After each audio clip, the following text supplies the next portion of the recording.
盆栽栀子花黄叶不开花，学会对症下药，10年不黄叶，开花100朵。如果你觉得栀子花比较难养，可能不是你的问题，也不是你养工不行，而是你从最开始就买错了。所以很多人养不好的时候，第一反应怀疑浇水不对，施肥不对，这是个大大的误区。因为如果品种选错了，再厉害的养工也发挥不出它的作用。大家好，我是花花，今天聊聊栀子花的养护。1、选择合适的品种。栀子花大体分为2类，一类是大叶栀子花，另一类是小叶栀子花。市面上之所以会流行大叶栀子花，其实是因为它的香味比较浓烈，叶子比较茂密，而且观赏性会比较好，花朵也特别大，一朵花就能长到鸡蛋大小，观赏性会更好。而小叶栀子的植株会显得比较松散，开出来的花朵也会比较小，香味不是太浓烈，整个枝条看上去有点光秃秃的，所以市面上看到的比较少。你家养的是大叶的还是小叶的呢？大家在养护大叶栀子花和小叶栀子花之前，先要了解两者的优缺点。大叶栀子的花朵大，花朵清香，而且观赏性比较好，但是1年只开1次花。小叶栀子花可以做到1年开多次花，植株长得比较稀疏，但可以反复不断的开花，一般是在春末夏初的时候开1次，另外1次则是在秋季天气开始变凉爽的时候，它再开1次，可以做到1年花开2、3次。相比大叶栀子花，小叶还有一个优点就是耐寒性比较强，即便是零下几度或10几度的环境中都可以存活，所以寒冷地区也可以露天栽种。2、买回家第一件事，90%以上的朋友养盆栽栀子花，刚买回来就出现问题。一般刚买回来的栀子花都会自带很多花苞，但是一到家就会出现花朵和叶子不断掉落，叶子不断发黄脱落的情况。其实这些现象是由于环境突变导致的。遇到这样的情况，方法非常简单，最佳的处理方法就是先放在通风的地方慢慢缓苗，先不着急换盆。还有一些花友买回来的栀子花带有很多花苞，如果这样的栀子花掉花苞的话，一定要主动剪掉一部分的花苞，只留下少数几个，这样就能集中养分和水分开花，而不是让它不断掉花苞，徒劳消耗养分，且影响以后生长。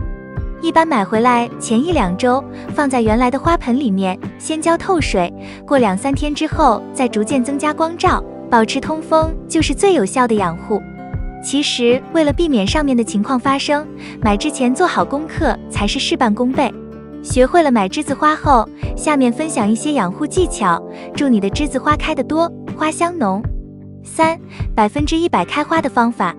栀子花枝条的底部一般是2片叶子轮生的，如果发现顶部的嫩枝开始有3片叶子轮生，那枝条顶部就是要长花苞了，这个时候就要开始给它补充磷酸2氢钾溶液和花多多2号，这样就可以保证花苞正常生长，避免出现花朵还没打开就有掉落的情况。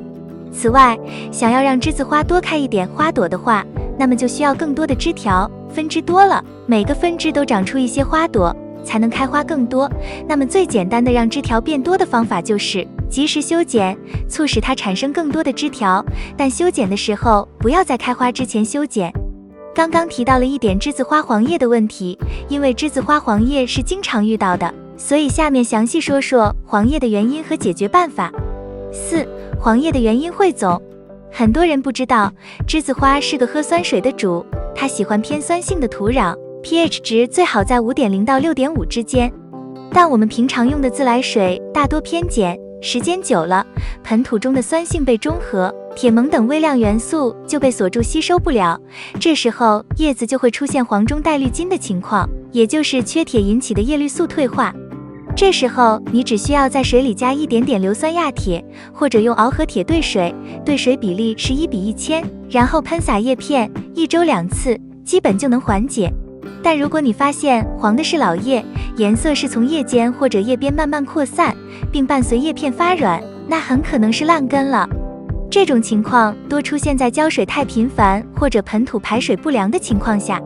尤其是在梅雨季节或者天气闷热的时候，水浇下去却长时间不干，根部就像泡在水里一样闷坏了，严重的甚至会发黑发臭。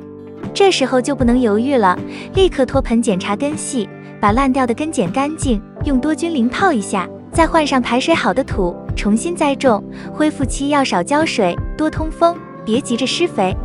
有时候黄叶也可能是饿出来的，尤其是长时间没施肥的盆栽。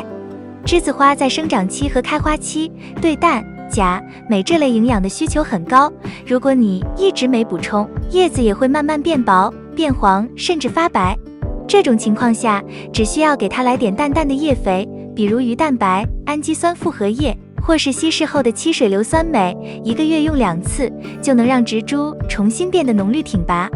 不过也要注意，肥不能太浓，宁可少一点，勤一点，太浓了反而容易烧根。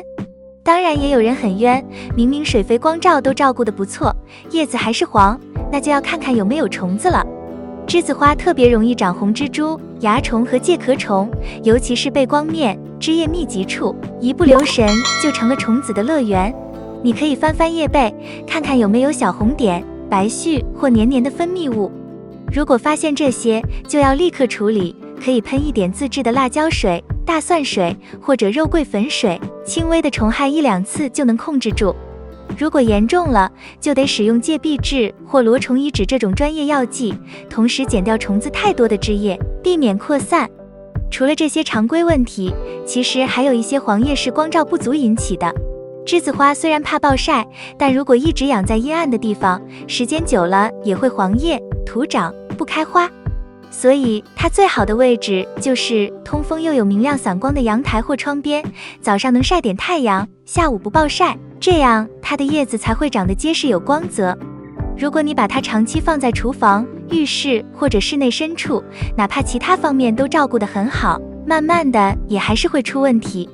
还有一种情况常被忽略，就是花谢以后不剪残花，也会引起黄叶。这是因为残花还会继续消耗养分，尤其是在已经疲劳开过一次大花的状态下，不及时剪掉，整个植株的养分调配就会失衡，容易从叶片中抽取能量，导致黄叶。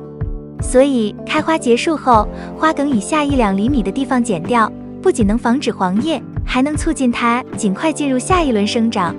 总的来说，栀子花黄叶是一个结果，背后的原因可能是土减了、水多了、肥少了、虫来了、晒少了、剪迟了，只要你肯多观察、多对照，基本都能找到源头。5. 栀子花修剪。养盆栽栀子花需要偶尔修剪，促进长出一些新的分支，但是切记不要剪得太狠，一定要保留2/3以上的枝叶，保证栀子花能正常进行光合作用。平常只是对植株顶端一些徒长枝或者长得过长的分支剪掉。另外，在开花之后，需要及时剪掉残花。养护盆栽栀子花时，如果发现嫩叶长出来是卷曲变形的状态，有可能就是浇水不当引起的，比如浇水没有完全浇透，或者是土壤的排水性不好，导致土壤长期有水分残留，这些情况都会引起嫩叶卷曲的情况。以上就是今天分享的内容。